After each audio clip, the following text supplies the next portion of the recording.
is his game. How will it translate at Notre Dame with different playmakers and all of that? First of all, I'm excited to see. And I think, one thing about the transfer portal that the area I see the biggest benefit is for this exact situation. For Sam Hartman, he's in a very niche offensive system at Wake Forest. He could go to the draft, right? But I don't know how high of a demand because he's been in this system. Now, if he goes to Notre Dame and is able to have success in a different system, more of a pro-style system, then you're going to see people be like, oh, this guy is not just a gimmick-type quarterback. Do you think that's why he did it? I do. Yeah. And he's going to get NIL money. Yeah. He was not going to be a first-rounder, right? So if you're not a first-round quarterback, it's difficult to get in there. So you go someplace with a big marquee name like Notre Dame, and maybe you can get a shot. Capitalize. Maybe have some more play. And it's not a knock on Wake Forest, but maybe some more playmakers around you to be able to do a little more too. Yeah. Can we talk Drake May just because? Yeah. We talk about quarterbacks and the future of it in the NFL and all of that. Drake May, got to see him a couple times at Carolina this year. Obviously young, but he's kind of the name of, Caleb Williams is the name right now. Drake May's the one coming behind him. Yep. And, the big thing for Drake May is going to be how well do you handle this offseason? And, how many times have we seen I hate these generic terms, but like a sophomore slump of hey, you're able to do this amazing thing as a freshman, and then now people are kind of understanding the offense. They're understanding what it's like with you in this offense, and then just the pressure. A lot of these quarterbacks. There's a lot of it on him. Like Drake, he could have gone anywhere, right? And right now, he could still go anywhere because of the transfer portal. And he's like, look, I'm going to stay here in this system. His family is all UNC legacy.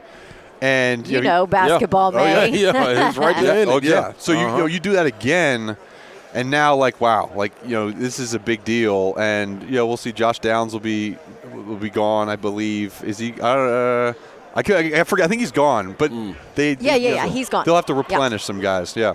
I want to know, where do you think the ACC lies right now? Because you hear all this movement with the Pac-12 and SEC and all of this. Where do you think the ACC is in all of this move? Because they've been whispers like Florida State, Miami. Can they get, what do you think? So, in order for the ACC to be solidified as second, no one's going to be SEC. Right. That's just the way it is. Right. In order for them to be second, Miami and Florida State need to have similar seasons that reflect their recruiting classes. Right. That just has to happen. Yeah.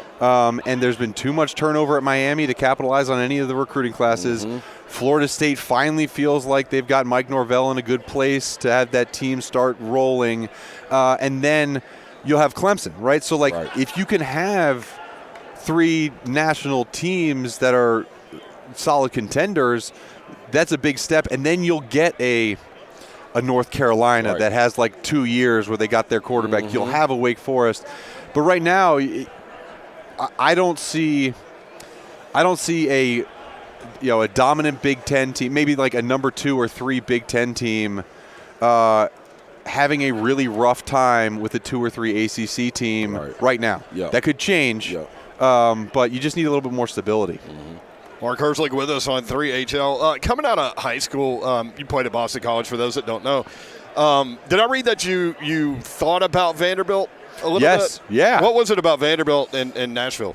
Well, first of all, I thought Nashville was a really cool place. And, Vandy, I was my kind of I wanted to go to the best academic school with the best football. So, the list of schools were UVA, Boston College, Harvard, Stanford, Vanderbilt. The schools that can blend that together. I went to Vanderbilt's camp, and it was way too hot, honestly. You picked the wrong kind of they gotta switch it up for I was this is hot. Northeast guys need to come up every day. Yeah. But no, I liked the school. It was hot there, so I decided to go to the coldest place, Boston. But no, it's funny. So the last game before I had to sit out a year for my cancer treatments was against Vanderbilt in the Music City Bowl, which was like that's right. So it was so crazy cool. So we were there for that. So I actually did that game on the radio. Did you? Yeah, that was a heck of a game. Yeah, that was wild. Yeah, you mentioned your cancer treatment. So you were crushing it at Boston College. If I remember right, you could have come out early and maybe been a top 10 pick. Yep. Why did you decide to stay? Well, I decided to stay. I kept thinking to myself, look, the reason I went to school, I wanted to choose a school based on the academics and the athletics. Now, am I going to leave school before I finish that academic side? So, like, that was important to me at the time. That also paired with the fact that if I came out as a junior, I would have been in that same draft class with like Ray Maluga, Brian Cushing, Aaron Curry, a bunch of these guys who were, again, right up there in terms of really high-quality linebackers. So I had the ability as a junior to stay another year and come back, and then all those guys clear out, and then I'm top dog. So that was a part of it. And, you know, it's weird how you look back and, like, certain things become divine intervention where I made that decision to come back as I had like some pain in my leg and had no idea it was cancer at the time, but I come back to BC, over that summer, figure out that I do have bone cancer. How did you find out? Yeah. Found out, so I came back, winter break, I was at home and started feeling some pain in my leg, and then went back and like this pain just kept coming and coming and didn't know what it was. 6 months later, was able to got the right MRIs done and everything, and then the tumor showed up, and it was basically my entire left femur was surrounded in tumor, and they told me I had about a 10% chance of survival, would never be able to walk again, and 10% chance of survival. Wow. Yep, and the it had not spread to other places in my body, and so it became a treatment process that we got through and is able to come back and finally play through a lot of tough things. But it showed me a lot about like some of the other stuff that's important outside of football and how football can be a cool platform for a lot of other things, and that's kind of what I'm doing now outside of it is not cancer related, but working to kind of help some of the injustices around the world. And so this organization I work for now, International Justice Mission, is the #1 anti-human trafficking and bonded labor slavery organization in the world. So it's an NGO that I run the athlete partnership. So we have about 60 to 70 pro athlete families that are partners. And so anywhere from donating to raising money to, in June, I'm taking a trip to Ghana with about 6 or 7 families and seeing some of the work firsthand. And so it's that cancer process, like what gave me kind of a insight into, there's some things bigger than football out there. And my entire NFL career, there was always this pull internally, hey, when I'm done with the football, how could I use that platform for something else? And that's where we have landed. When you were diagnosed, I know that it was Ewing sarcoma, which I know a little bit about, and their recommended treatment was basically take your bone out, replace it, and there you go. You would never possibly walk and never play again, of course. And you said no. Right. Yeah. So that was kind of the safe route. It's a very rare cancer, right? Yeah. So like 1 in a million people get this type of cancer. So the treatment's like, hey, are you going to do what usually is done? And I said, look, I want to do something else. So I chose to do radiation instead of resection of the bone. And it, I was very blessed to have it work out for me. But it was a decision that I had to make because it was so rare. It was like, hey, do you want to do what everybody usually does and take that tumor out to make sure it's gone? Right. Wow. Or do you want to choose? And I'm not going to choose how I'm going to die, right? If this goes bad, that's not the decision I want to make. I want to make sure I make the decision based on how I want to live the rest of my life. So if it goes well, assuming things go well, what would be the best chance of living that life I want to live? And that was through the treatment process I chose. Wow. What a mental process. Yeah. That's exactly, mental process. And I was 21, right? 21 years old. Spot on, my dude. goodness. Well, and then it works out, you know, and Yeah. grace of God, and Yes. you go win a Super Bowl. Yes. How about that? Like, Yep. it's Yeah, amazing. Like within 2 years of that diagnosis, come back out and we're in Indianapolis on Radio Row getting ready for the Super. It's so like just insane. And God works in really, really interesting ways. And I felt like I've been placed in the right spot. Did you think for 1 second, man, I ain't thinking about no football. I just want to get back healthy to be able to live the life that I want to live away from football? Or did football help drive that, though? Football helped drive it. Okay.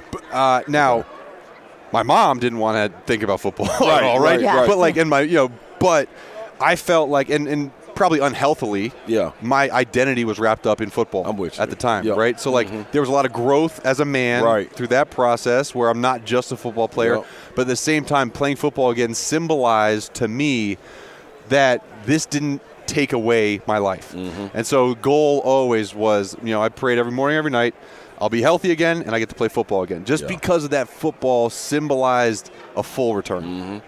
Mark Herzlich with us on 3HL. Mark, fascinating stuff, man. Yeah, most definitely. It's so good to see you, brother, and glad you're doing well. Thank you, guys. Appreciate you.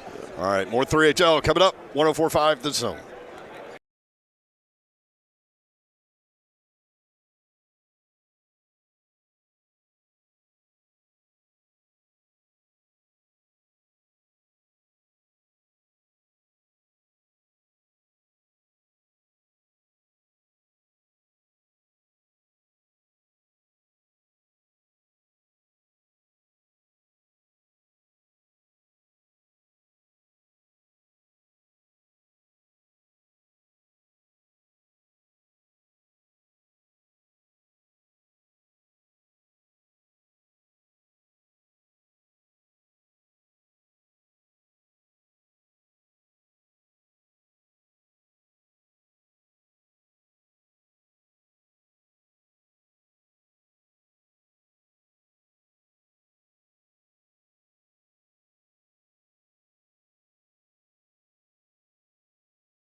to 3HL as we broadcast live from Radio Row in Phoenix. This is 104.5 The Zone. 3HL. Powered by Spring Hill Heating and Cooling. With Brent Doherty, Don Davenport, and Ron Slay. All right, Ramon's ready to go. Mics are hot in 3, 2, you're live. 3HL 104.5 The Zone. Brent Doherty with you. Broadcasting live from Radio Row in Phoenix. The big game coming up this weekend. Our coverage presented by Mitsubishi Electric. Proud to partner locally with MJ Frick Company. Brent Doherty, Don Davenport is here. Hi. Yeah, baby, I'm in the building. I just happened to mention Mark Wahlberg, and Dawn about lost her mind thinking he was here. I know. I'm like, where is he? Is he here? I actually have talked with him at Radio Row before. Oh my gosh, I wish he was back. So all of my closest friends know this. He is my obsession. Like I don't like any celebrities. I don't. Meh. Vanilla Ice. Well, but he's like my buddy. Oh.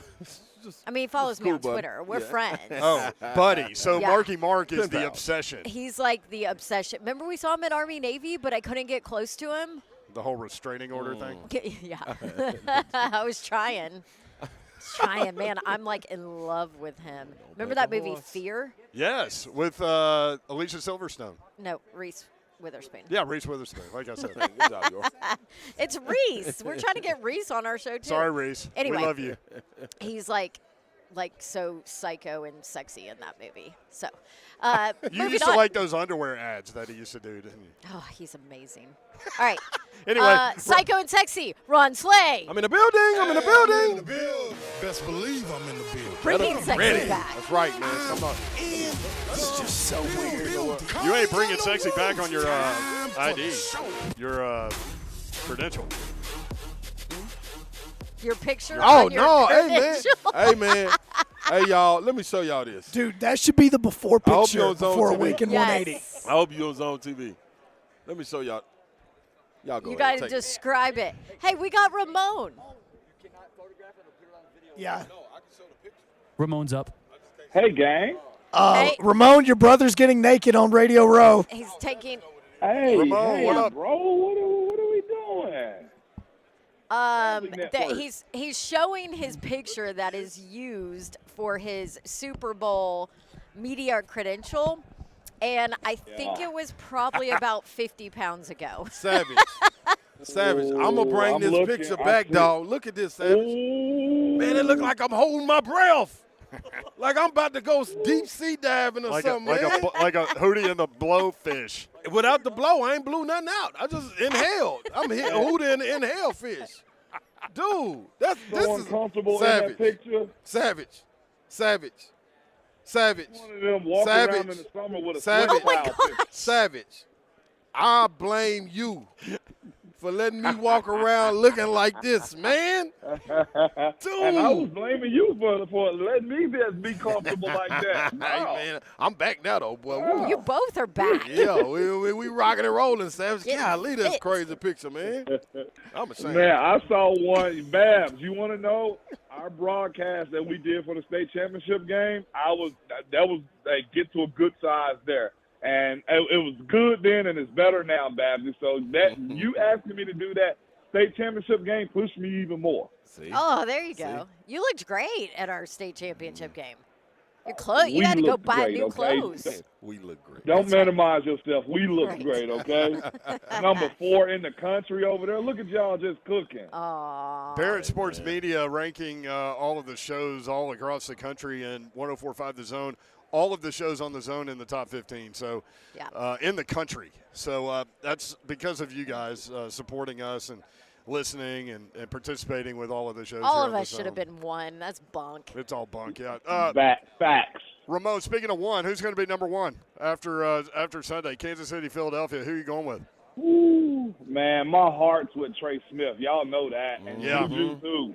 Oh, yeah. Like, legitimately, like, golly. But we went through our little breakdown today on our scout meeting Thursday and just going, just giving insight on both teams. Philly's just the better team. They are. I think I can say that. But Yeah. overall coaching and schematics, I'm giving it to Andy Reid. And it's not like Kansas City's a bad team. Legitimately, either team can win. I think that's the reason the line is what it is right now, right? Any team can win. And I look at it like I think Philly is it because of how good that defense is. But Patrick has shown as long as he got some protection up front, he can make something happen. So Philly, but my heart's with Trey, and I'm hoping Trey win because he already told me he's going to come on the show afterwards. So we're gonna that's what I'm hoping for. Look at Savage. Hey, that would be awesome. Actually, you need to have him on regardless because Trey Smith's story is freaking amazing anyway. But Ramon, I want to talk about this. You hit on it, this Eagles defense. 78 sacks this year, third most by any team in NFL history. And the record is that 84 Bears team who notched 82.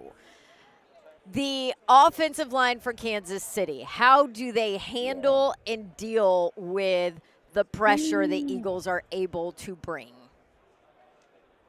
Kansas City's weakest point is where Philly's strongest rusher, Hassan Reddick, rushes off of. You remember we had that conversation about how important the right tackle has become in the NFL as opposed to it just being the left tackle? Well, this is why, because Hassan Reddick single-handedly changed the entire 49er games when he hit Brock Purdy. But not just that, it's proven. He's got 16 sacks during the regular season. And not just that, y'all. Like, they got 1, 2, 3 guys. I'm looking at my notes from this morning. Javon Hargraves, who's fit to be a free agent. Josh Sweat and Brandon Graham all have 11 sacks also, along with 32-year-old Fletcher Cox, who is really good up the middle. Not to forget, and Dominican Sue being on this friggin' defense, and the as other a backup. big tackle that they as a backup, y'all. Like the rush in itself has to be contained, but Kansas City does have a good enough offensive line to get the job done. I do worry about the right tackle. Their right guard, which is Trey, all the way over to the left side, is as solid as anybody in the NFL. That one spot I worry about is that one. But the thing is this, though, too. Patrick Mahomes, because his mom says what we got to call him. He is good about finding plays like with his legs. Like people think Patrick Mahomes run the ball like a whole lot. He's mobile, but he's not a running quarterback. He only gets about 21 yards a game, enough to beat Cincinnati in the AFC Championship game. You see what I'm saying? So as long as they're able to keep him inside the gap, keep him inside the pocket, I think they can minimize the playmaking ability of Patrick. If he can escape and do his little shuffles side to side, looking down the field, finding a receiver, it could be a long day even for that Philly team. Savage, you've played in the Super Bowl, man. Walking into it as a young guy early in your career, it rivals somewhat what Philly is about to do outside of the O-line. You got guys like Jalen Hurts who's about to step on that platform, A.J. Brown. Like, when does it all settle for you and things start to get back to normal? Man, I text Trey Smith because I'm close. I ain't just name dropping. But I text him because he made the Super Bowl in his second year. This Jalen Hurts second year also, second and third year. Either way, I text him and be like, man, embrace every bit of it. The Super Bowl, y'all, and y'all are there celebrating it on the outside of it, but on the inside of it as a player, it's worth every single bit of it. The lead to it, the winning for it, the travel to the game, being in the city, the family issues that you got to deal with as far as like figuring out tickets and stuff like that. It's worth it. I see why guys chase the Super Bowl, y'all. I'm telling you, the setup of it, there's no better show in America than the friggin' Super Bowl. And the one thing that I told Trey was blink as far as like capturing every moment. You know how you snapshot in your brain, like snapshot every single bit of it, because it ain't promised. And my second year, when we went, I said, oh, man, this is cool. We going to do it again. Never did it again, y'all. You see what I'm saying? Like, the Titans hadn't been back since 1999. Think about that. That's wild. It's kids that we know. We know, Ramon. Wow. But just think about how young of a baby the Tennessee Titans were at the time. And I'm sure every person inside of that stadium thought to themselves, man, we going to be back. And the thing is, the Titans have gotten close. We got close. Jacksonville's gotten close. Every single team you can think of has Cincinnati got close. You know what I'm saying? And you take for granted in that moment that it's going to happen again, and it doesn't for a while. And I think that's why I tell anybody, embrace every minute of it. And like whenever the game starts, it's nerves like none other because it's the big game. And then moving from there, you realize, oh, we really got to play and got to go try to win. And you hope to have that confetti and to grab that stick in Lombardi at the end of the night because it really is simply worth it, y'all. Every single bit of it. Ramon Foster with us at Ramon Foster on Twitter from Ramon, Kayla, and Will. You can watch the show on YouTube, Facebook Live, Twitter, and Twitch. Twitch, please. Thank you, Dawn.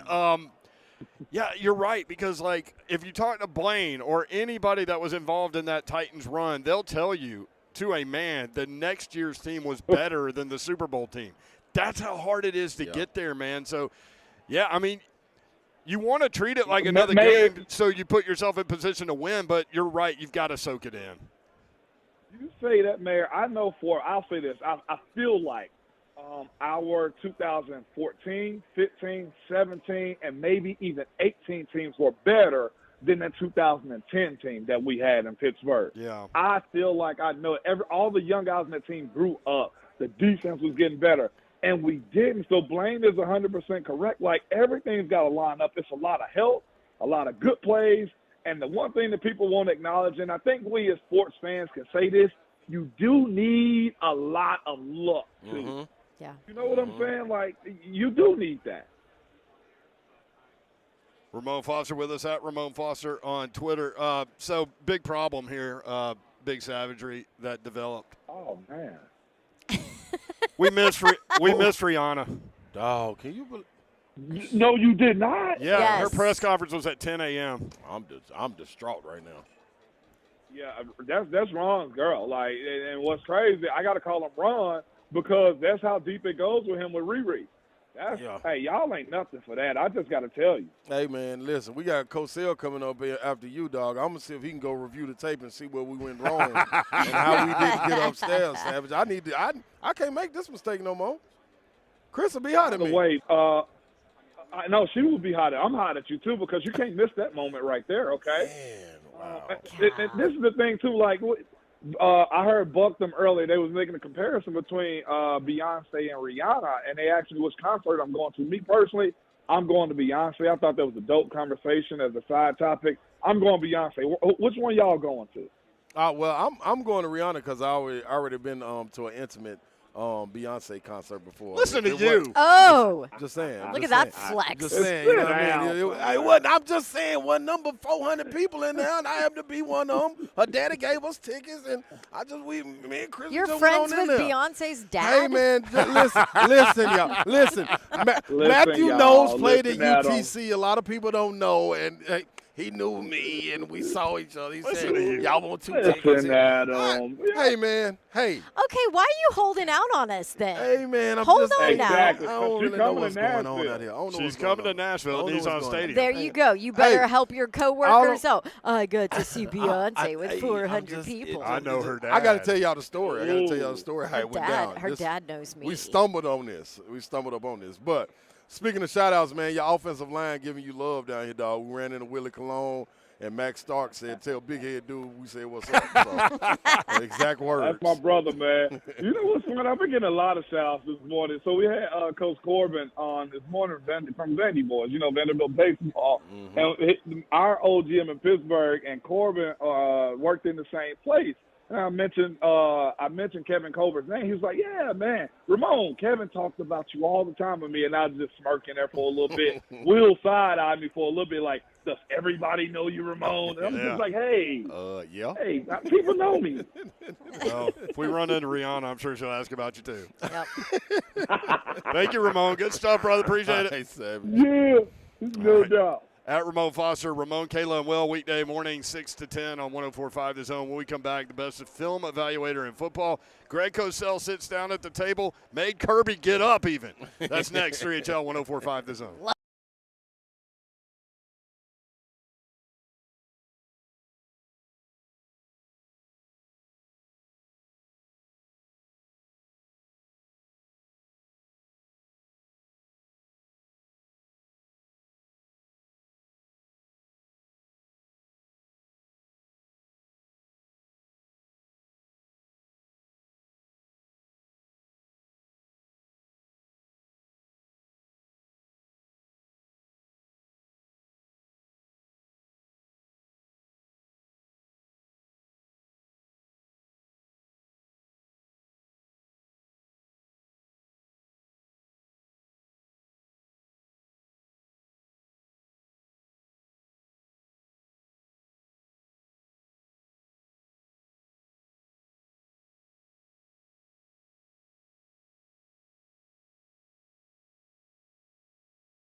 The Zone, broadcasting live from Radio Row. Thanks to our friends at Mitsubishi Electric. Mitsubishi Electric, easy for me to say. Who is proud to partner locally with Dairy Berry's Heat and Air. Brent Doherty, Don Davenport, Ron Slade. Greg Cosell sits down at the table with us now. Greg, it's so good to see you in person. How are you? I'm doing great, guys. Great to be with you. You got a jacket on and everything. Well, somebody had to raise the class level here. No doubt. It's not me or Slade. No, I'm out here T-shirt, baby. Luckily, I got jeans on. You got jeans on today, yeah. I dressed it up a little bit because Greg was coming. Yeah. How many interviews do you do typically? Do you think when you Here? venture onto Radio Row? Yeah. Probably over a 3-day period, 25 to 30. Yeah. Wow. Do you enjoy it? I do. Yeah. Okay. I do. It's At fun. Greg Yeah, of Cosell course. Yeah. On Twitter. NFL matchup. You got an NFL matchup show coming up? We do. Well, it's Thursday that we're speaking now, and we always shoot the NFL matchup show on site the day before the Super Bowl. So this Saturday, ESPN said is in Old Town Scottsdale. We'll be shooting the show Saturday, and it in front of a live audience, So it's really? Oh yeah. Very different. There we go. Last year we shot it in L.A. We shot it at Disney World or Disneyland, I should say, because Yes. Disneyland, Yeah. yes. And actually, our backdrop was Mickey Mouse, so it was kind of fun. I don't know if that was, there was some subliminal message there or not, but that was the backdrop. That's funny. So this Super Bowl, everybody's talking about the quarterbacks, Patrick Mahomes, Yep. Jalen Hurts. I mean, we all know about Patrick Mahomes, and we've broken him down with you a lot. Tell me about Jalen Hurts. Tell me what you've seen from him on tape this year. Jalen Hurts is one of the most fascinating guys that I've ever watched and evaluated because people may remember, some will, and you're SEC guys, he was benched at Alabama because he couldn't throw really well. Yep. And then he obviously stayed, but then he transferred to Oklahoma where he really started to, in a sense, rehabilitate himself. He actually threw the ball pretty well at Oklahoma. He was drafted by the Eagles, and many may not know this, and what I'm saying is factually true because I know people who I've had these conversations. He was drafted to be Carson Wentz's backup. He was not drafted to be a starting quarterback. He was drafted because the Eagles were kind of enamored with a lot of the things that the Ravens were doing with Lamar, and they thought that Jalen Hurts could be used sporadically and provide some of those same elements in given situations. Yep. And obviously Carson Wentz did not work out, and Hurts became the quarterback. And quite honestly, going into this season, they were not certain whether he'd be the guy. Yeah. They knew he'd be the starter this year, Yeah. but they were not certain whether he'd be the guy. Yep. And I think it's been pretty evident that he is the guy. He's thrown the ball a whole lot better, but they are one of the most difficult offenses to prepare for and defend against because of the Hurts run game factor. And you see that all the time with defenses, how they get caught in conflict. There's a lot of hesitancy. There's a lot of uncertainty. Look, you're talking about Fred Warner and Dre Greenlaw in the NFC Championship game, and you saw them at times just stand there once the play started because there was so much that they had to sort out. Yeah. And even if the play call was just inside zone, if that was just the basic play call, which every team has in their playbook, there were still so many factors based on personnel, formation, what could happen, that they had to sort it all out, and they would get stuck. So they're a really difficult offense to defend, and Hurts has thrown the ball really well. Now, this was before he got hurt. He hasn't had to throw the ball a whole lot since he came back. But before the injury, we saw as the season progressed, they started attacking outside the numbers with vertical throws, and he made phenomenal vertical throws. Yep. So he's thrown the ball really well. But I do have one stat that I actually got from Mike Tannenbaum, which blew me away. This season, Jalen Hurts has only thrown 22 passes, 22, with the Eagles behind in the second half. Wow. Oh. So because the Eagles are a big believer in analytics. So their belief is you come out throwing and then you run to win, and their run game is great. But the hope for Kansas City, of course, is that they can be ahead in the second half and therefore turn Jalen Hurts into a drop-back quarterback. Now, he may succeed wonderfully in that role, but he hasn't been in that role. Right. So that's the hope. But that's To me, that's a remarkable number when I heard Mike Tannenbaum say it. Only 22 passes in the second half when they were behind. Well, and all the talk is about him is his improvement, right? Because we didn't expect him to be this really coming into this year. They didn't know that before this season. Yeah. And so but that improvement is real, Without right? question. Not even with those numbers of only 22 passes thrown when they're behind from the second half, but I've talked about this before. We may have had this conversation about Brock Purdy. But when you talk about how good an offense is and how good other parts of the offense are, people think you're ripping the quarterback. Look, Jalen Hurts plays behind the best offensive line in football, and there are so many examples, high percentage examples, where he is not under any duress at all. Now, do you obviously still have to make the throws? Of course you do. But it's obviously harder to make throws in contested, muddy, noisy pockets than it is when there's no one around you. And he's been so fortunate behind that offensive line to be able to make a lot of throws this year where he was totally comfortable. So that RPO game. That's tough. Yeah, and I know a play that you're talking about where a linebacker just paralysis. I mean, just trying to figure it out. And so has that been like the separator for Jalen Hurts this year because he's so good at that element, that RPO element? There's more than just the RPO. He's in the gun 99% of the snaps. So when you have an offset back, meaning a back's right next to him, not behind him, right next to him, you have an inside zone run game. You have an RPO game. You have a zone read game. You have a play action pass game. There's a lot of things that can happen off that. And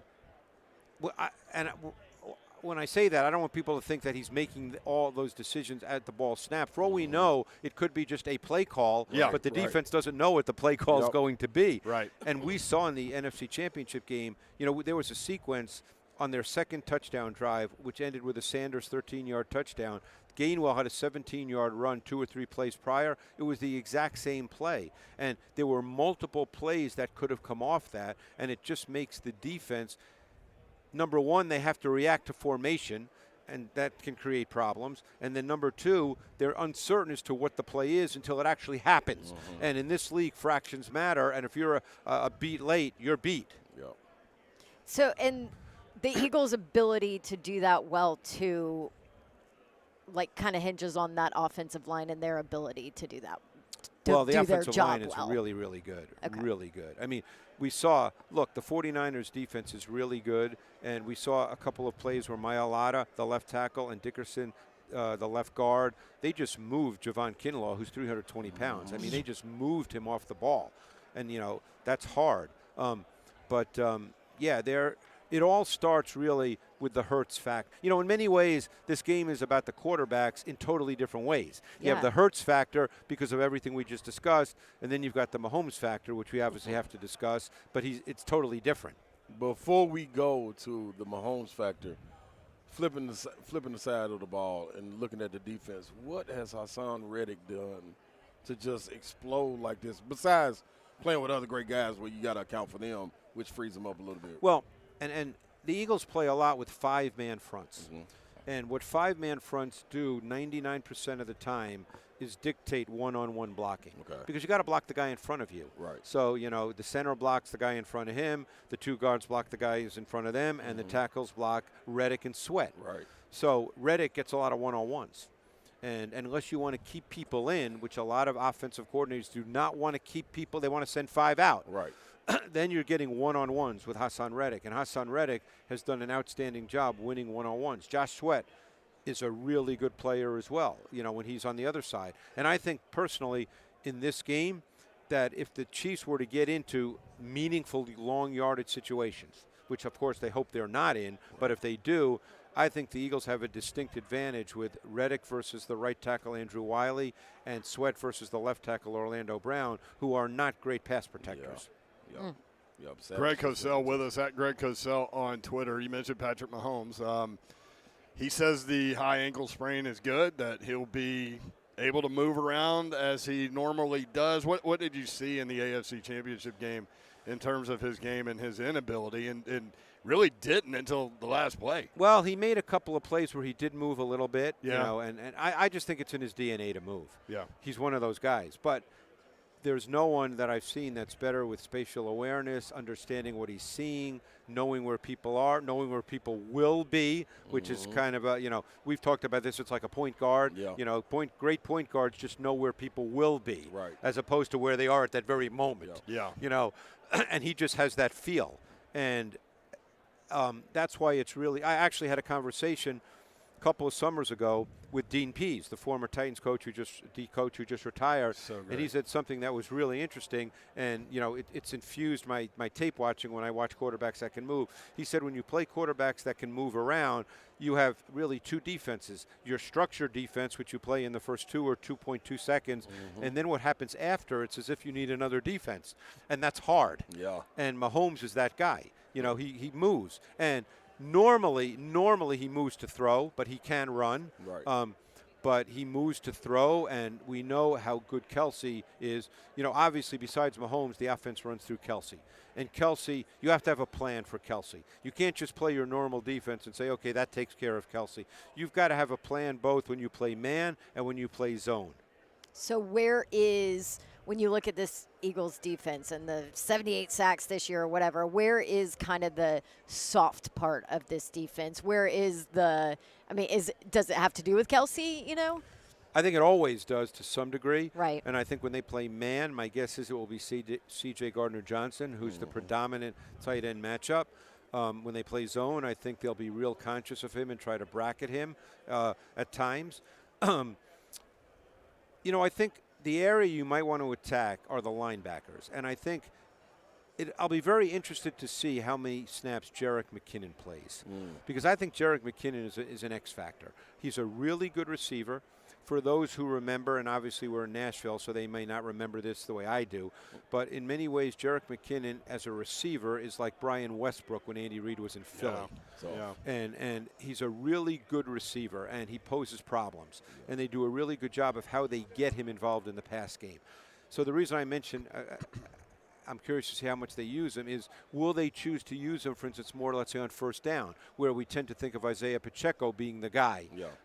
So I'm really curious because I think that McKinnon can present a little bit of a matchup issue for the Eagles. Now, we talked about Hassan Reddick and the front that Philly plays. Chris Jones, what's making him pop off and just besides just being dominant? Yeah, you're talking about a guy that's 6'5", 320, really an athletic guy, strong, physical, athletic, like I said. Right. The Eagles, I think, have the best offensive line in football. I'm curious to see how the Chiefs go about it. We know Steve Spagnuolo, who's been around, won 2 Super Bowls as a D coordinator. He's going to have some kind of plan. We don't know what that is, and whether it works or not, only the game flow will tell. Right. But the Eagles will have plays where they dominate. They will have plays. But I guess the best way I'd say this is most people would say, rightly so, that the Eagles' O-line and D-line are the better units than the Chiefs' O-line and D-line. I'm just not sure the game will be determined by that. You know, and I think it's easy to say it will be, and it may be. I could end up being wrong. But I just think when you have Mahomes, I think he can compensate for and camouflage some plays where his O-line may not do a great job. So I'm just not sure that is going to be the ultimate difference in the game. Right. Greg Cosell with us at Greg Cosell. I'm curious, just talking about the Chiefs' offense in general, how did it change at all with Tyreek Hill leaving? Yeah, I mean, I think that it actually changed last year even with Tyreek Hill because Mahomes had a stretch of 3-4 games early in the season where he kind of struggled a bit, and then they reined him in a little. You know, a lot more quick game throws, RPOs. They were helping him to get back in rhythm. And I think Mahomes, because he's so smart, is so much more mature now that he understands that, hey, if they're not going to give us deep balls, and that's a Jonathan Gannon philosophy, the D coordinator for the Eagles, he just does not want to give up big plays. I think that Mahomes is now much more comfortable throwing the 7-8 yard balls and living with the fact that, hey, if it's 2nd and 3, that's okay. Yeah. If it's 3rd and 2, that's okay. You know, and I think that he's just matured and he's just a naturally smart, intuitive player anyway. And that's funny because watching them last year and going into this year, that was the the craze a little bit. Make him stay in the pocket. He won't check down. He won't Right. get rid of the ball. Play zone, too high safety. So to see him evolve and get his team back here with losing a guy like Tyreek Hill, that's good. No, I think one of the things that might be overlooked with Mahomes, simply because he's so physically gifted, is how smart and intuitive he is. And I think that's, I believe that'll be a factor in the game. Again, it's right. And these games are always hard for me because you've got. It's easier to make the argument you got the two best teams in football playing, and therefore there's so many different variables that could play out one way or another. A lot of people have asked me on Radio Row, what's the one thing? That's really hard for me to answer. There's so many ways this could go. Well, it makes it tough for me, Greg, going into this game to pick a team. Is the experience that Mahomes has on this stage. You cannot discount that, man. You almost feel like maybe the Eagles are the better team, the more complete team, but the Chiefs have Patrick Mahomes. That's crazy. And I think even though he's not 100%. Right. And I think that's valid, because Mahomes, look, I think Hurts is a very calm player as well, but Mahomes is totally calm. Yeah. It seems like nothing phases him. Well, and the been there, done that factor. Yes. Well, it's going to be a fascinating matchup. It's great to see you face to face. Yeah, no, it's great to see you guys. And, of course, I saw you yesterday when I got here, but it's been great to hang out with you guys.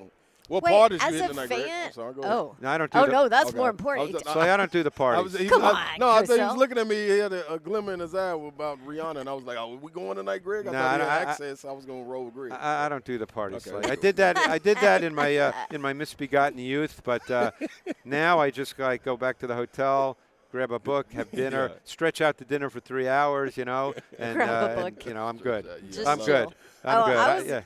I was going to ask from a fan standpoint, are you excited about this game? Very much so. Yeah, because very much I know so. that we always just, we're business. Oh, we're all no, business, but I'm you're a fan. And I'm going to go to the game, and I'll watch it as a fan. People say to me sometimes, do you take notes? No, I don't. So you can turn it off. What's that? You can turn it off. Oh, easily. Like the evaluation easily. part. And then I'll get back. I fly back Monday, and then first thing Tuesday morning, I'll watch the game on tape, and that's when I'll watch it with a an evaluator and a tactical eye, and I'll take my notes. But Sunday in the stadium, I love the flyover. I get excited. I'm ready for the game. I'm just watching the game and loving it. Love it. Greg Cosell at Greg Cosell, NFL Films, also NFL matchup coming up this weekend on the ESPN properties. Thank you, Greg. Thanks, guys. Appreciate it. All right, more 3HL coming up. Carson Palmer will join us next, former Bengals quarterback. That's next. We'll get his take on the quarterbacks in this game. That's next on 3HL 104.5 The Zone. Tom Brady. Brent Belmont, coach is ready, and then Slay strike out wings. I've talked about the idea that Tom Brady is going to be done with football twice now. He doesn't fool me for a second. Tom, I can. Slay's going to do Slay. strikeout first. Going to be Okay. at some point in the 2023 season. It's the most Brady thing at the Buck Rising Show. Tomorrow from 10 a.m. to 1 p.m. on 104.5 The Zone. I got wings. Hey, man, I got something for you. I got a deal for you, man. I just talked to the owners, man, and they told me to let you guys know. Get in there and get your prepaid orders, man. Get in there and prepay and get them wings. And I'm talking about in bulk. That's what you want to do for the big game coming up. They're doing it at both locations. So understand, you can go to the Ewing Lane or the Noblesville Pike location, pre-order your wings, and have something good for the game. Yeah, or you can just tell them, hey, man, let me get the Ron Slay for the game. Yeah, sweet and sassy, lemon pepper drizzle, Cajun ranch fries, cheese melted all over the top of it. Get there, 3961 Noblesville Pike. Also, 123 Ewing Drive. And don't forget, a lot of people been hitting me up, 2500 Highway 31 West in White House, Tennessee. This is what you also need to know. For the game, taking place at the Noblesville Pike location. Super Bowl watch party, baby. You know what it is. The big game watch party is going down. So scurry in there, get your seat, and have a great time. Where, you might ask? I'll tell you. Still like out wings. Belmont basketball. You've got an opportunity to check out a great brand of basketball. Casey Alexander, the head coach of Belmont basketball, joins us now. Casey, how are you? Hey, I'm good, Brent. How are you? Doing well. We got a big game coming up on Saturday. Just one game out of first place. There is a log jam, so this one's important. Yeah, they all are, but you got to hold serve at home, obviously. One game back. We got 2 games at home coming up Saturday, then Wednesday.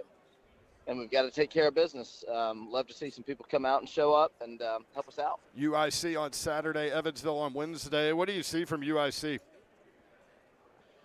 Well, I saw a team that took Southern Illinois to overtime last night, and so that's enough for me. And they're a good team, as they all are this time of year. Conference play is tough. It's a grind, as we all know, and it's not going to be easy. But happy to be at home. We play well at home, and that needs to continue Saturday at 1 o'clock. 1 o'clock is the tip-off time. Belmont and UIC. You need to be there. Belmont Curb Event Center. BelmontBruins.com is the website. Tickets starting at just $12.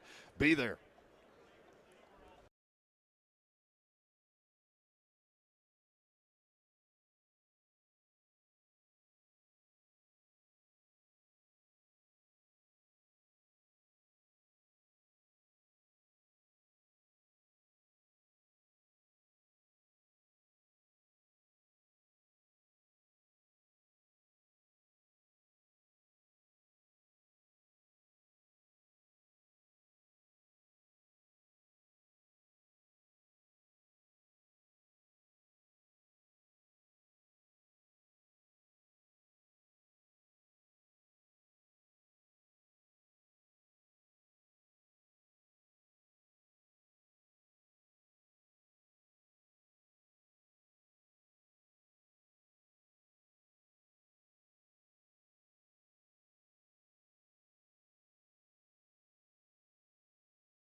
3HL 104.5 The Zone, Radio Row. Thanks to our friends at Mitsubishi Electric. Brent Doherty, Don Davenport, Ron Slay with you. And we're going to talk to a former great quarterback. Carson Palmer joins us now on 3HL. Carson, what's up? How are you, man? I'm doing great. Thanks for having me. So, Caden Wood, Slay is holding the box. Oh, yeah, this is it. What do we need to know?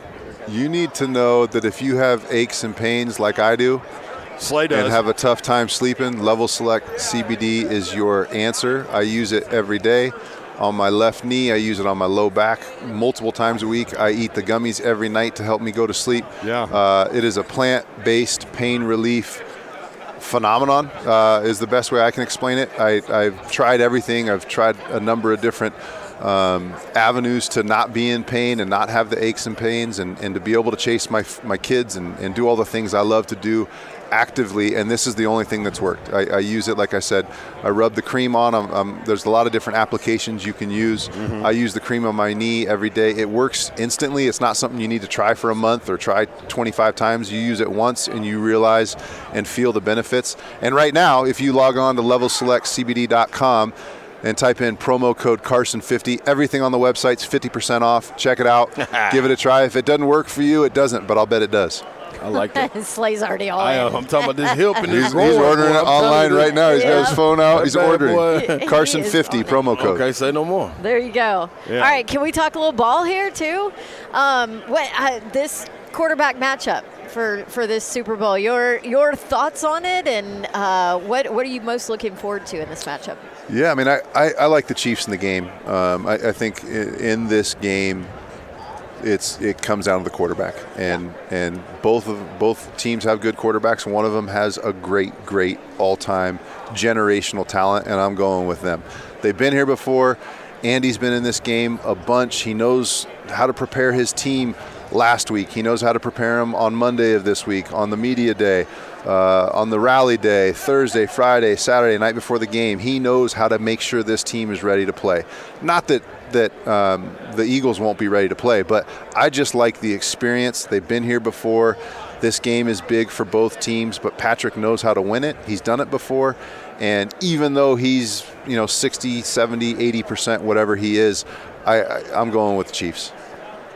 Carson Palmer with us on 3HL. A 60% Patrick Mahomes is still pretty darn 60% Patrick Mahomes beat the best quarterback in the league last week, who's Joe Burrow. So maybe he's got 2 weeks and he's at 65 or 75%, but I'm just going with the Chiefs. So as a former quarterback, do you watch a guy like that? Like Patrick Mahomes, you just watch him and you're just kind of in awe in some of the things that he does? Like having played the position, you know how hard it is. Nobody has made me do a double take over their career like Aaron Rodgers has. There's some throws that I don't think people understand how difficult they were or how impossible they were to put the ball in a certain spot with that much velocity, falling away, getting hit, leaning left, throwing it. So he doesn't awe me like Aaron Rodgers of 2007 to 2017 does. I mean, those were just really amazing years, and to do it and not ever throw interceptions, it seemed.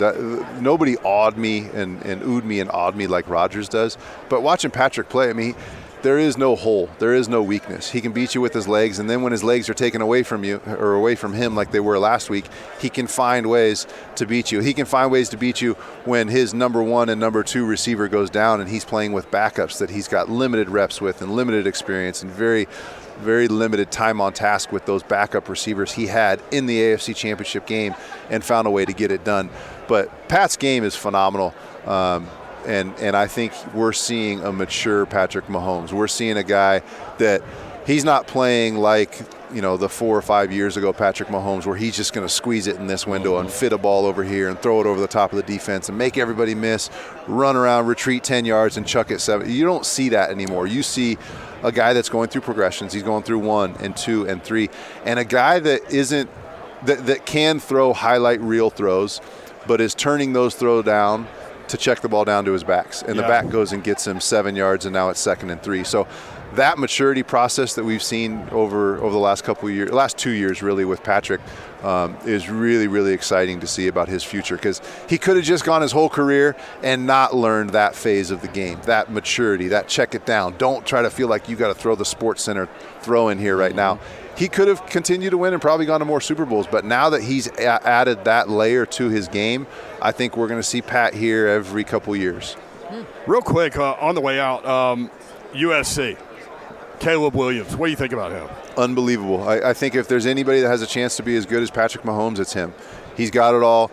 He's got velocity, accuracy, toughness, speed, quickness, strength, desire. I mean, and you'll see it this year. He could very easily just kind of be excited that he won the Heisman Trophy. And I think he's going to continue to work and find ways to get better and take his game to another level. Carson Palmer, appreciate the time. LevelSelectCBD.com. Look at me, Carson. I'm about to hit place order. Did you hit the promo code Carson 50% off? Everything. Okay, all right, cool. Apply that code. The gummies. I need to go with the gummies. Is that going to help everything? Everything. The gummies are great for sleep, but you need the roll-on or the cream for aches and pains. Go back in the cart. Add it to the cart. Check it out. Thanks, guys. Carson Palmer, 3HL 1045 The Zone.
3HL 104.5 The Zone, broadcasting live from Phoenix on Radio Row.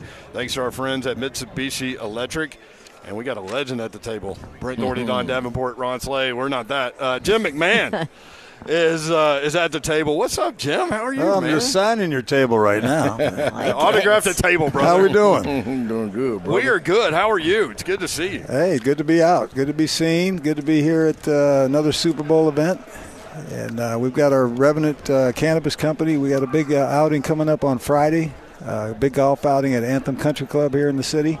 So looking forward to that, the first open cannabis use golf event associated with the Super Bowl. So it's kind of cool. That is going to be outrageous, I'm guessing. Oh, it's going to be a lot of fun. Without question. If you don't have directions, follow the cloud. You'll find us.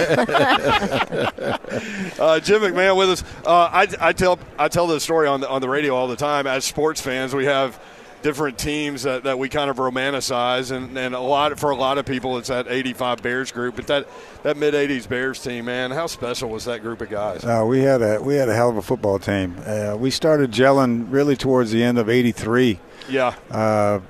Started figuring out, hey, we're pretty good. And the 84 season, I mean, we went to the NFC Championship game that year. We had a good chance. I got hurt, I think week 9 or 10 against the Raiders. Tore bottom third of my kidney off, so I missed the rest of that season. But yeah, we knew in '85 that it was a Super Bowl or bust for us. I forgot about that. How did you get hurt? I got sandwiched between two guys, and I got hit from this side first. So what happened? The doc says, when I got hit this way, the kidney kind of came around the ribs and was exposed, and then the other guy hit me at the same time, and just it hit the ribs and just sliced the bottom of it off. But you never want them to know you're hurt, right? So I got up and went. I tried to say first down, but nothing came out. And did they have a hit out on you or something? No, it was just one of those games. I mean, we put out two of their quarterbacks, and they got me. But it was a brutal. They had just won the Super Bowl the year before. They were pretty damn good, and but that was probably one of the most brutal football games that I've ever been around. You guys had such an unbelievable defense. Did you ever go ones against ones in practice? Every day in practice. My goodness, because nobody does that anymore. No, we had pads on every day. Training camp twice a day, 6 weeks. Every day was live for us. We had no buddy periods. Mike Dick and Buddy Ryan didn't get along, so. Did Buddy Ryan get along with anybody? Not really.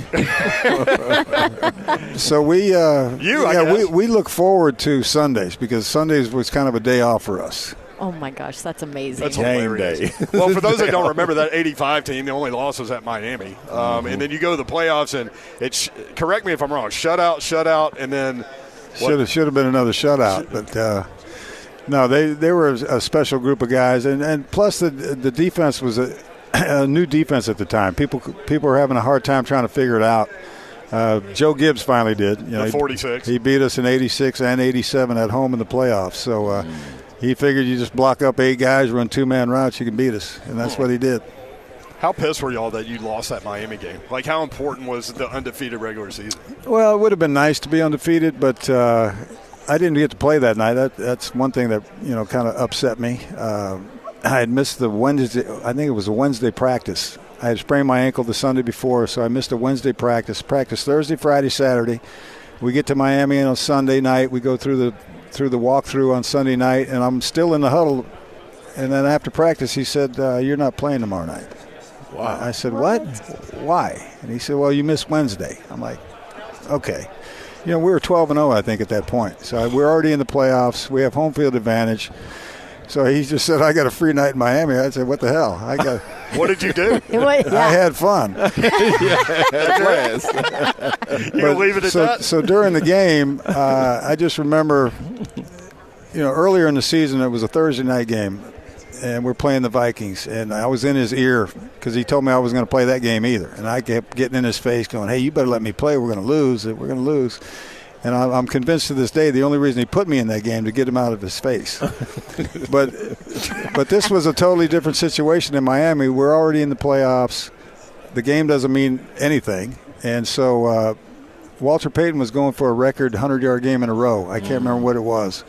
So I wanted to make sure Walter got his yards. Right? He deserved a record. So I was just kind of trying to keep track in my head what he was doing. He could have ran for 300 that night. They had the worst rush defense in the league that year.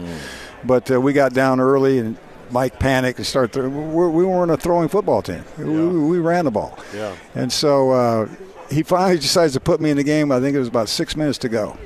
And we're down 14 points. He gives me a pass play. And at this point, I'm thinking Walter's got about 75, 80 yards. I think he needs about 20. So I got in the huddle. I said, boys, he's going to be a little upset, but we're going to get this man the record he deserves. And they all said, I'm right, let's do it. So as I was coming up the line of scrimmage, I looked over. He knew I didn't call the pass play.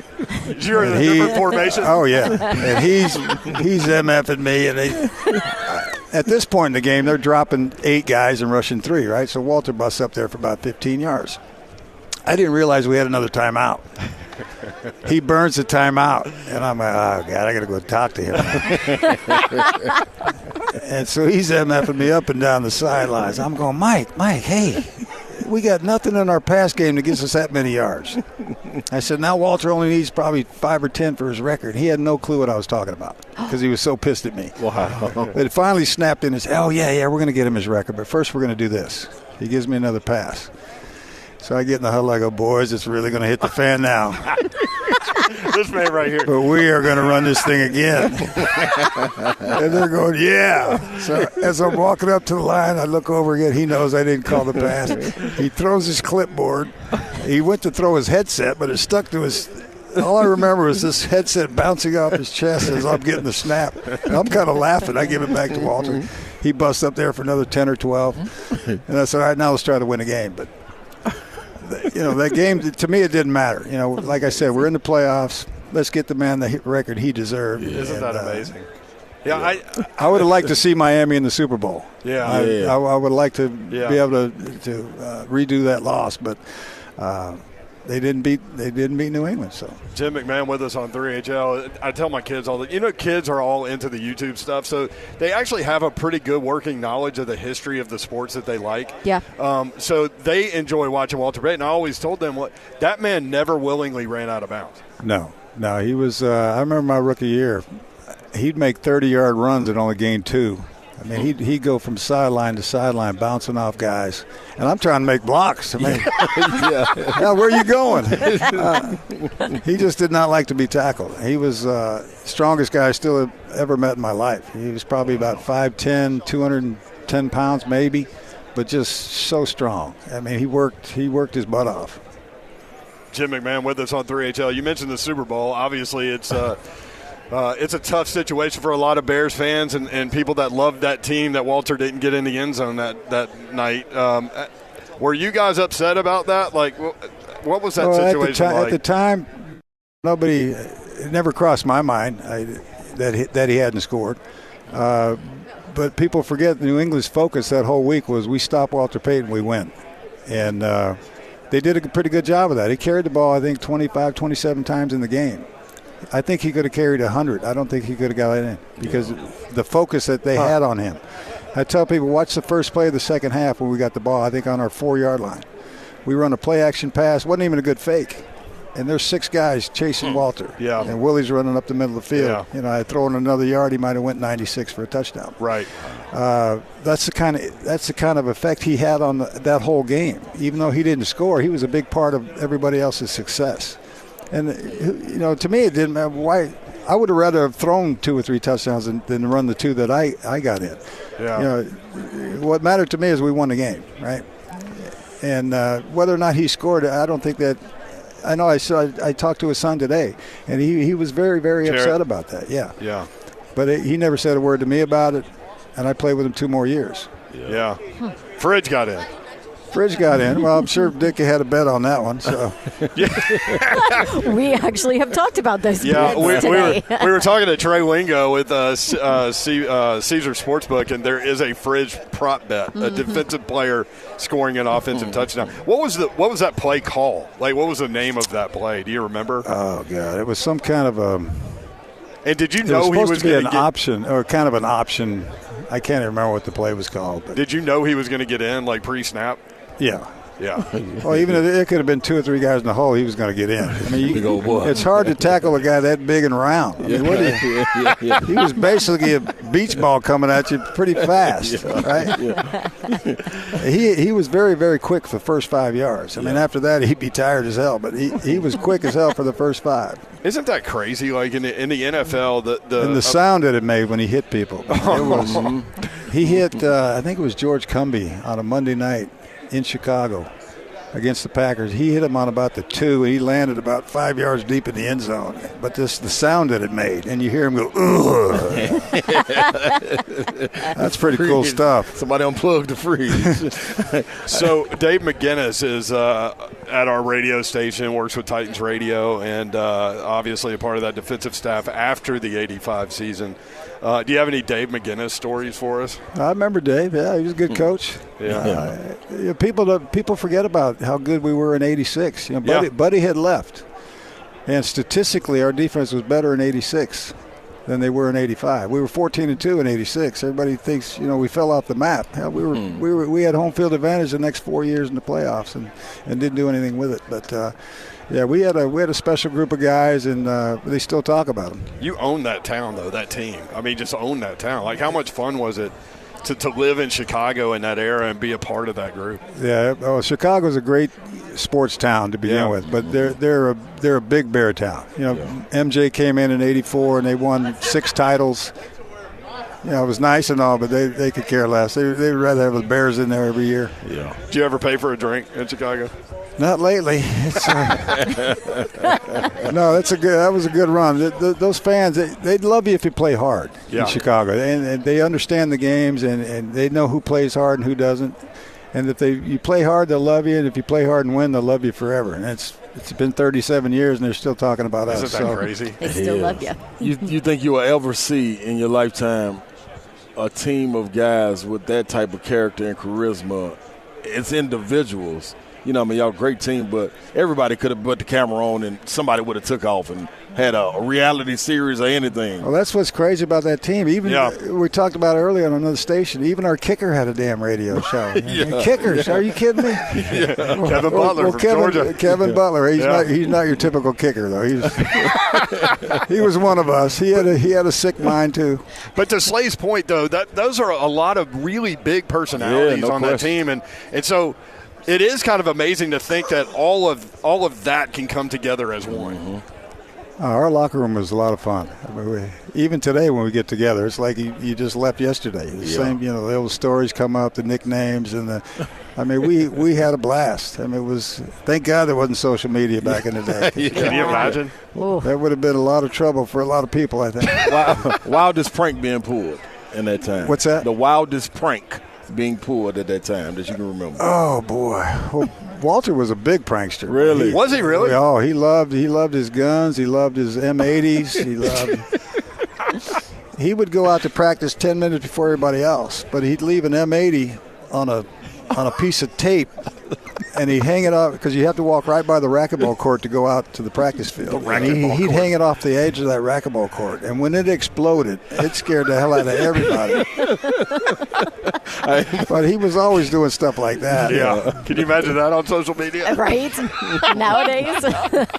Well, I did a poster with him in Chicago called, Chicago Vice. Because Miami Vice was big back in the day, right? Yeah. So I'm dressed up like, who was I? Must have been Crockett. Crockett, yeah. Mm-hmm.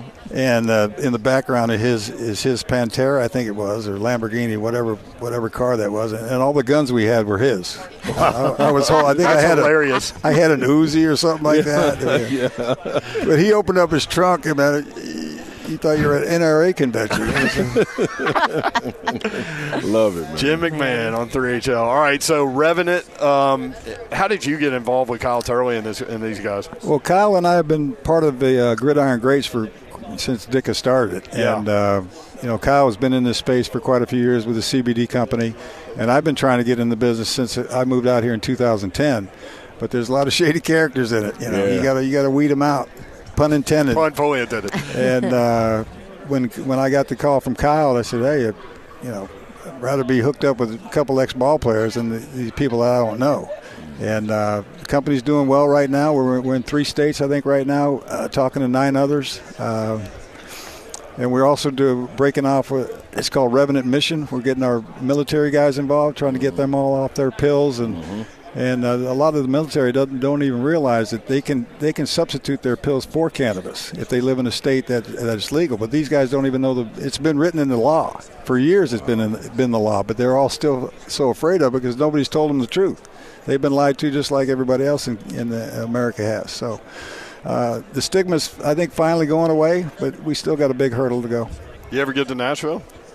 It's been a while. Yeah. I used to play in the Vinny event, and Vince Gill's the best. Oh yeah, he's a great guy, and he had a hell of a tournament too. That was a lot of fun. It was fun. Hey, great to see you, man. Thanks for sitting down with us. Thanks for having me, and let's keep up the good work with this Revenant. All right. Get the NFL to stop testing, period. There you go. Jim McMahon on 3HL. All right, We'll be guys. right back on 104.5 The Zone.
3HL broadcasting live from Radio Row in Phoenix. Thanks to our friends at Mitsubishi Electric. Brett Doherty, Don Davenport, and Ron Slay.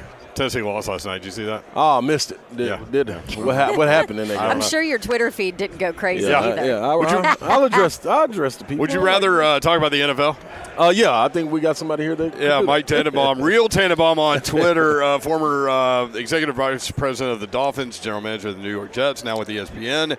Insider is what they call you, Mike. Thank you for joining us. What's happening? How are you? Great to be with you guys. This is always like a fun event. Like just if you love the sport, just all the people that walk by, it's great to see. Yeah, we talked with Jeff Samoyan earlier, who invented the format of Sports Talk Radio, and now it's like this. And so now, like, from your perspective, you have to do a bunch – well, you don't have to, but you choose to do a bunch of radio hits and things like that. Like, how hard is it to kind of manipulate this course? You know, my family and my two knucklehead teenagers say I'm high maintenance, and a day like today, I think they're right, and it pisses me off. Because, like, things were set up for me, but, like – it is kind of hard to navigate, like, where to be and when. So, but it's great, because we're talking about football, and it's really a great time of year. What do you think about what's going on in Nashville with the Tennessee Titans? They move on from John Robinson, obviously a general manager, and who had a lot of success. It's funny now, like, how success is defined for that role, a role that you serve, but. Now, they've got a new guy, Rand Carthon, and I'm curious to get your take on the things that are happening in Nashville. Yeah, I've been on the record, and I like John, so I know I'm biased, but I think it was a terrible decision. They were the 1 seed a year ago, and they were having another good year, and that bar is really high, and I think they're going to look back and look. I hope Coach Vrabel does great and Rand does great, but that record that John had is going to be hard to beat. And I'm not saying it was perfect. There was obviously a lot of things that could have been better or different, but your record is what your record is. I know a lot of the talk, obviously, in Nashville is looking at this roster and all of that. And we've kind of said, it seems like the misses, especially offensive line, when you're a run-heavy offense, that kind of did J-Rob in, basically, especially when you miss on a first-round draft pick and Isaiah Wilson that never even, showed up or stepped on the field. So that was a part of it. But not special team snaps. Yeah, he did. Right. 2 of those. Oh, sorry. I'm sorry. He had 2 snaps. You know what's interesting about Isaiah Wilson, though, is he went to the same high school as Brian Flores, and when they had him in Miami, it was like, man, that's a really smart move. Like, I think they're going to resurrect him, and it didn't work out there either. So Isn't it crazy? Yeah. I mean, and the fact that, and because you've been in this business, like, usually you hear something, negative, or you can put something together in the draft process, and, I mean, he fooled everybody. Yeah, and he had a lot of ability. Michigan was on him hard. Obviously, wound up going to Georgia. So, obviously, there was something there from an intangible standpoint that just didn't work out. Yeah. But anyway, so roster management and all that, we're talking about, the Titans looking at $28-30 million over the cap right now. What would you do at the quarterback position with Ryan Tannehill and what they have around, offensive line, wide receiver? What would you do with Tannehill? Yeah, Ryan was a guy that we extended in Miami, took us to the playoffs, and when he's healthy, I still think he's a top 12 to 15 quarterback. Yeah. And when you don't have one, guys, like, it really puts a lot into context. So they took Malik Willis last year. The best you could give that is a grade of incomplete. And I would have the approach of keep trying to add one every year. And no better example, guys, than Carson Wentz. Carson Wentz gets an extension in Philadelphia, and 11 months later they draft Jalen Hurts. Obviously, the rest is history. So to me, like, you got to keep adding one and give yourself depth. Obviously, Ryan's closer to the end of his career than the beginning of his career, but he brought a lot of stability to that position. And the way the division is really up for grabs, like, to me, like, even though they have a new GM, they have some cap issues, I still think their window's open. Okay. Mike Tannenbaum with us. There you go, Titans fans. That's great. Relax. Yeah, Did you hear that, Dawn, though? He said take one every year. I've been on that forever. You have, I mean, because maybe you'll hit. You have to hit on that. And you mentioned Malik Willis being incomplete. What do you think about him? Yeah, he had a good week at the Senior Bowl a year ago. Yeah. It's not going to happen overnight. Like, there's a lot on their plate. So you just got to be patient. And look, if we were having this conversation about Jalen Hurts a year ago, I'd be like, I don't know. And Jalen Hurts' downfield accuracy got a lot better. So, you really do have to give it a grade of incomplete. And the other team you want to talk about, like, depth at the quarterback position is San Francisco. They were eliminated when they lost their 4th quarterback. It was Jimmy G, it was Trey Lance, Purdy, and then when Josh Johnson got hurt, that's when they were done. Isn't that amazing? 4. Yeah. So right. Let me hit you again with Malik Willis. So Josh Dobbs comes in, has literally like no success at all, is with the Titans for 8 days. You can tell the playbook was expanded for Dobbs. Was that more of a Josh Dobbs story or an indictment on Malik Willis? I think it's a story about quarterback development, because Josh Dobbs was somebody at Miami we liked a lot. Incredible background, really smart, like going to be a NASA physicist when he's done playing, great athlete. Like, so to me, it's another example, guys, of like it takes a minute. Geno Smith, it took him a minute. Lamar Jackson sat behind Joe Flacco. So again, I'm not saying Malik Willis is going to be a great player, but I think what we can say is that like it's another example that sometimes it takes a little bit longer. If you're sitting in that GM seat, you're sitting in it right now. We're putting you in it. It's a hot seat. So when you got a franchise guy like a Derrick Henry, how do you transition? Because you talk about the quarterback, you got to be able to hit on that. If you take one, would you move on, and how would you move on from a guy like Derrick Henry if that time is up and you got to keep evolving? Yeah, I would try to keep him. I mean, I think he's a great pass protector. I think he's an underrated receiver, and obviously he's a great between the tackles runner. Right. And I think he has more left than a guy like Zeke Elliott, who to me was much closer to the end. So I would also think about, hey, we're going to need his replacement, because he is obviously like the ultimate like contact runner, and those skills do go faster. But he does bring other things to the game besides just running between the tackles. And to me, like he's an all-time great. Yeah. Mike Tannenbaum with us from ESPN. So when you look at the Titans roster offensively, we talked about Derrick Henry, we talked about Ryan Tannehill. There are limitations. Offensive line is an issue. How quickly can you retool an offensive line? How much time does that take? Because they've got to completely redo that thing. Yeah, no, they absolutely do. And I think Mike Vrabel, if he was sitting here, would agree. And again, I think you could put a lot of resources against that.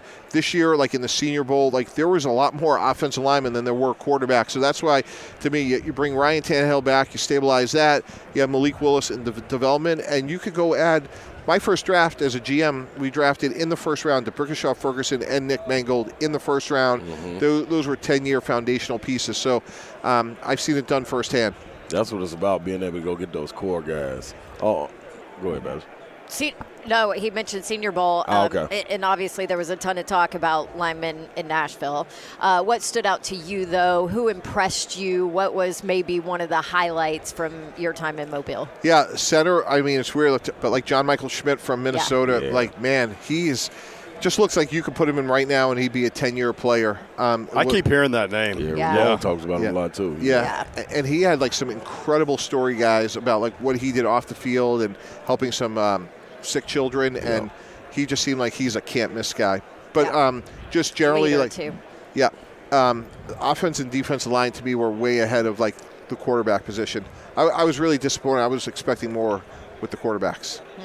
I think we heard that a lot from down there. But real quick on the GM part, how difficult is it when you walk into a new GM spot to not bring your guys with you? Does that always work? Or yeah, I did that in Miami. I only brought one person with me because I felt like there were a lot of good people in the building. Yeah. And Rand, I don't know him great, but he does approach me as a more of a methodical, good listener. I don't think he's going to come in there and just, blow things up overnight. Because let's face it, like there were a lot of good decisions that were made there. Yep. Absolutely. We mentioned Isaiah Wilson. Did you have a guy that like kind of fell through the cracks a little bit? Because like, I'm curious.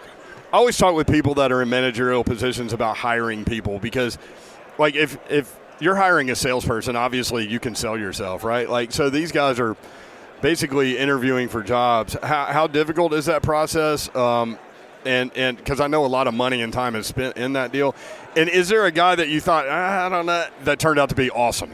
Yeah. So one of my big beliefs in life is who you are is how you treat people that can't help you, the waiter, the waitress, the bus driver. Yes, sir. And we spend a lot of time spending hours trying to answer that question. So we would go to campuses and ask the academic advisor, the equipment manager, the assistant trainer, because how that player treats those people is who they really are. Because they're going to be nice to their head coach or, at the next level, they're going to be nice to the decision maker. So Darrelle Revis was a guy that was a late declaring junior coming out of Pittsburgh. And in the old Big East, there was a lot of questions that there weren't a lot of good receivers. We didn't know a lot about him. And one of the things, this was an old Coach Belichick trick, was we used our interns to drive players to and from the airport, and they would have to write a report based on like their interaction. and like Darrell like called his mom after his visit with us at the Jets, and like how much like he respected her, revered her, how much he enjoyed being there, wanted to be coached by the Jets. Like, we saw the tape and we saw all the ability, but those intangibles gave us the comfort to trade up for him. And obviously, the rest is history. But like with Isaiah Wilson, like I'd be curious to go back to Georgia now and ask those support people, like, how did he treat you guys? Right, because we have a relationship with Sam Pittman, who was his offensive line coach, who said glowing things about him, right? Well, and Sam was like shocked. Yeah, I mean, shocked, and even tried to help during the the entire thing and his whole journey. It's crazy. Sometimes you never know. Yeah, no, and to that point, like Coach Belichick, like one of his big things he always said in draft meetings, like the two things you have in pro football, you don't have in college football, is more time, more money. That's a little bit different now with NIL, but makes you more of who you are. Yeah, right? That's exactly right. So if you love football, like here's a great question. So, and this is apparently true. So like at Google, 20% of the time to foster creativity, you can do whatever you want. Like you could bake cookies, you could take a yoga class, you could do whatever you want. So we would actually ask the players, like, okay, at the Tennessee Titans, if Coach Vrabel has the same policy and 20% of the time you could do whatever you want, what would you do? It's amazing how much players separate themselves on how they answer that question. Yeah. Some guys were like, I'd watch more tape. I'd work on flexibility. Some people be like, hey, I go in New York City. And like, oh, really? Tell us more. And like they'd be off our board. But it was amazing. Because if they're going to go to New York City, right, and now we give them a couple $1 million, like I don't think that work ethic's getting any better. Right. So are there businesses that have been created to help players in that role? Because if I'm a player coming up, I might not necessarily think about the detail with which you are analyzing my answers to what I think are flippant questions. And so the counterpunch to that was, like, for years, it was very frustrating when players would say, like, I made a mistake, I'll never happen again. So we had a great sports psychologist at the Jets, and she gave us all these behavioral-based questions. One of the other things we would we would ask is, like, tell us one nice thing you've done for somebody in the last 7 days. And their body language alone was unbelievable. They're like, well, I've been traveling. Okay, did you hold the door for somebody? Did you help somebody with the overhead luggage? And for the ones that said nothing, not every time, but that was a pretty good indicator. Or, we'd ask them a question like, what's something you worked really hard at in your life but were unable to accomplish? And the ones that said nothing, like, usually were narcissistic and hard to coach. This is fascinating to me because we always hear stories of, even these combine interviews and some of the questions that, these players are asked and all that. So this is like very insightful for everybody to see. Mike Tannenbaum with us. To that point, that's why you have, I think, some roster limited teams that do well because they've established that culture with players that just want it and just love ball. So one of the things that Nick Sirianni talks a lot about is like connection, and it's really interesting. Like I think it's more than like, hey, we're going to go out to dinner tonight. Like I think it's like meaningful connections, and for people that love football, or because like one thing in football, like you're going to have so many bumps in the road, like being able to be coachable to come out of it. Again, I don't know the details of Isaiah Wilson, but obviously he couldn't handle the bumps in the road, right? Yeah. Like those are things that like we all have to deal with, and in our sport, because it's so well covered, like it's just exacerbated, and that's why you need the mentally tough, the resilient, and the people that like really care about one another. With asking those questions, is it anyone you ever misread or missed on by them giving that response, and maybe them being too smart for the question and trying to think to it too much? Yeah, absolutely. It definitely goes both ways. Another really interesting one that was helpful was who do you call when you have a bad day? And sometimes people would say nobody, and those people had a much higher rate of failure. Like it could be an uncle, it could be an aunt, it could be a coach, a mentor, a priest, a whomever. Like we all need that. And like when you come into the NFL and you don't have that infrastructure, again, like it's not outcome determinative, but it's a pretty good indication that like no support, doesn't love football, never their fault. Like. So you always paid attention to those things because, like, I think that's all I cared about, really. Like, because if that part didn't work out, like, you're so up against the odds. It's not inconceivable, but it's pretty darn close. Candidly, that's how we hired Rex Ryan. He was a finalist for the job, and like Tuesday night's a big game planning night in the NFL. So we had our IT guy call the Ravens IT guy and say, like, what's Rex like on a Tuesday night? And it was exactly who he was, like smart, emotional, like, challenging, disorganized, but we knew everything we were getting, like the good and the bad. Yeah, because that's what you want to know. But it's so easy for a lot of guys to just fall in love with the skill, right? Like to fall in love with the hot girl at the bar, as opposed to someone with character and all those things. And like as you asked earlier, as it relates to at the combine, I think early on in my career, definitely got fooled by oh, I made a mistake, it'll never happen again. Yeah. And then well, wait a second, Yeah. Mike Tannenbaum. Speaking of the combine, DeMaurice Smith saying that they want to do away with that. Do you see a day where that happens? No. I was disappointed by that. I think he really missed the mark. He's done great for the union. I have a lot of respect for him. I think he's really good. I don't think he really understood, he should really embed himself a little bit more with the team-building process and why it's so important. And, could it be better? Could it be better for players? All those things are true, but just to indiscriminately get rid of it, that didn't make a lot of sense to me. Yeah. You're very direct.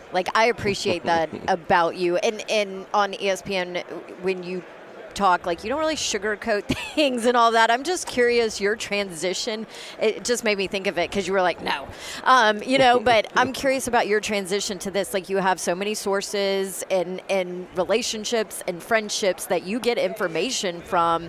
How difficult is it, or was it for you to switch to the other side and be who you are? Yeah, no, it's always a work in progress. And candidly, I hired a broadcast coach a couple of years ago because I was anything I do, I want to be good at it. And I knew I had a million miles to go, and he's really hard on me, and tells me things I don't want to hear, that's great, stammer or posture or how I look or whatever. We have certain words he'll find me, I'm like,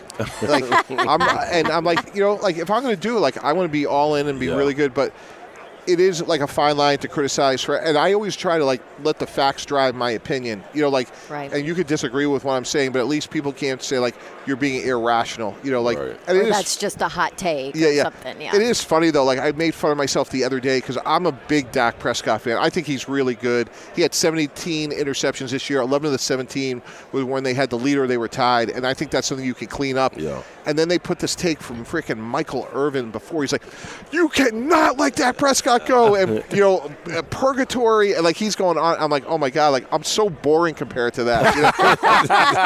I'm the old white guy, That you're sign him. But I think exactly. But I think it's important for you to find your voice and be who you are. Right. Don't try to be the playmaker. And every single player always wants to extend the player. I'm like, you guys, it's so easy. No salary cap, no budgets. Just sign them, right? Yeah, it's easy to go get. Well, and that's fans too. Oh yeah, all the money in the world. Don't worry about the cap space. Tides are almost $30 million. Oh, you want to go trade for Mahomes? Oh yeah, sure, that'll happen. Exactly. We'll have that done by dinner. Yeah, right, exactly. Do you want to get back in the game, front office world? I would never say never. Clearly, I look at a situation like John. I'm like, why would I ever want to do that again? I'm really happy. ESPN's been great to me. Yeah. So it's a different fulfillment. It's not like being in the building every day. So I would never say never, but every day I feel like I'm really comfortable where I am right now. Real Tannenbaum on Twitter, Mike Tannenbaum with ESPN. Thank you. Thanks, guys. Appreciate it. Man. Thanks. Thank you. Great insight. More 3HL coming up next on 104.5 The Zone.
Electric.